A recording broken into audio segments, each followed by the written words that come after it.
1 लाख रुपैयाँ ऋण लिँदै गर्दा 25,000 पैसा काटेर दिने हैन। 25,000 पैसा पनि त्यो त हाम्रो हो नि त ऋण लिइसकेपछि। तर हामीले त्यो 25,000 को सुध ब्याज तिर्न पर्ने। दुनिया भनेर बचत तपाईको शिक्षा बचत चाहिँ पेन्सन बचत शिक्षा चाहिँ बच्चालाई पढाउन पाइने अरे। अब त्यो अहिले कहाँ पुग्यो त्यो बच्चा थाहा छैन। पेन्सन बचत गराउनु भन्नुभयो, पेन्सन बचत गरे बुढेसकालमा चाहिँ सहारा तपाईको छोराछोरीले हेरेन भने खाना पाइन्छ है भनेर गराउनु भयो। अब त्यो बचत कहाँ पुग्यो थाहा छैन। यी बचतहरू चाहिँ कहाँ गए? हामीले ऋण तिरेको बचतहरूको यो पैसाहरू चाहिँ कहाँ गयो? छानबिन गर्न पर्यो सरकार भन्न खोजे मात्रै हो। ऋणकै कारणले गर्दा हिजो अस्ति मात्र एकजना राइडर भाइले आत्महत्या गर्न पर्यो, प्रेम आचार्यज्यूले आत्महत्या गर्न पर्यो। यो सरकारले अहिले पनि निष्पक्ष ढङ्गले चाहिँ छानबिन गरिएन भने, गर्नु भएन भने लाखौं दिदीबहिनीको यहाँनिर लास गनाउने छ। एक लिटर पेट्रोल लिएर चाहिँ यो ठाउँमा आएर चाहिँ हामीले आत्मदाह गर्नको लागि तयारी भएका छौँ सर। किनभने हाम्रो घरै छैन। तपाईको ऋण लियौँ, ऋण तिर्यौँ, फेरि ऋण बकाइदियो। अब सङ्घर्ष समितिमा लाग्यो, 1-1.5 वर्ष भयो, 2-4 वर्ष भयो। अहिले छोराछोरी पढाएर चाहिँ छोराछोरी के भन्छन्? लौ न त ऋण तिरौँ, हामी विदेश आउँछौँ तिर्छौँ भन्दाखेरि ब्ल्याकलिस्ट अरे, कालो सूची अरे, दुनियाँ अरे। यो सरकारले हेर्नु पर्दैन? हात खुट्टा भाँचिसकेपछि हिंड्छ मान्छे कोही भनेको क्या। ऋण तिर्ने वातावरण बनाउनु परेन?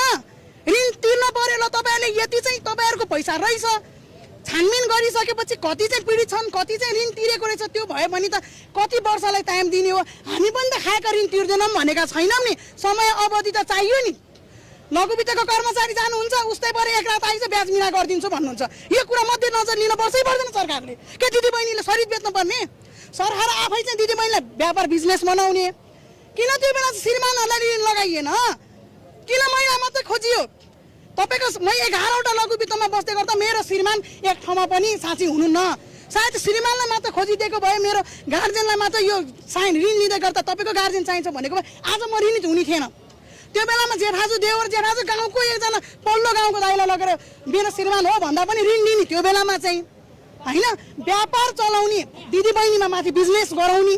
अनि अहिले चाहिँ हामीले ऋण खाएका हौँ, ऋण तिर्नुपर्छ। 3 भागभन्दा बेसी ऋण तिरिसकेकोलाई चाहिँ छानबिन गरिदिनु सरकार भनेर माइती घर मण्डल आएको छ। तपाईँ लघुवित्त पीडित? हजुर। माइती घर मण्डलमा देखिरहेको छु, किन अनुभव?